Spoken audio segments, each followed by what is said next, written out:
દેશની આર્થિક સ્થિતિને લઈને ફરી એકવાર મોટી ચેતવણી આવી છે। આ વખતે સીધું નિવેદન આપ્યું છે દેશના નાણામંત્રી। પશ્ચિમ એશિયામાં વધતા તણાવ અને દુનિયાભરની અસ્થિરતા વચ્ચે નિર્મલા સીતારામણે કહ્યું છે કે ભારત માટે હાલ સૌથી મહત્વના છે 3Fs। પહેલું F એટલે ફ્યુઅલ, પેટ્રોલ અને ડીઝલ, બીજું F એટલે ફર્ટિલાઇઝર, ખાતર અને ત્રીજું F એટલે ફોરેક્સ, વિદેશી મુદ્રા।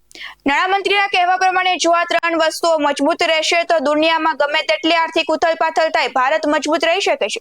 પણ હવે સૌથી મોટો સવાલ ખેડૂતોને લઈને ઉભો થાય છે। જો ખાતરના ભાવ વધ્યા છે તો ખેડૂત શું કરશે? એક તરફ ડીઝલ મોંઘું, બીજી તરફ ખાતર મોંઘું અને ઉપરથી વરસાદની અનિશ્ચિતતા। ખેડૂતોને પાક તૈયાર કરવા માટે પહેલેથી જ ભારે ખર્ચ થાય છે, તેમાં બિયારણ, દવા, મજૂરી, પાણી અને ટ્રેક્ટરનો ખર્ચ। અને હવે જો ખાતર પણ મોંઘું થાય તો સીધી અસર ખેડૂતોની કમાણી પર પડશે। ઘણા ખેડૂતો તો પહેલેથી જ દેવામાં દબાયેલા છે, એવામાં ખાતરના વધતા ભાવ ખેડૂતો માટે મોટો ઝટકો સાબિત થઈ શકે છે। સૌથી મોટી ચોંકાવનારી વાત તો એ છે કે પેટ્રોલ ડીઝલના ભાવમાં લોકોને રાહત આપવા માટે સરકારે એક્સાઇઝ ડ્યુટી ઘટાડી હતી, પણ તેના કારણે સરકારને લગભગ 1 લાખ કરોડ રૂપિયાનું ભારે નુકસાન થયું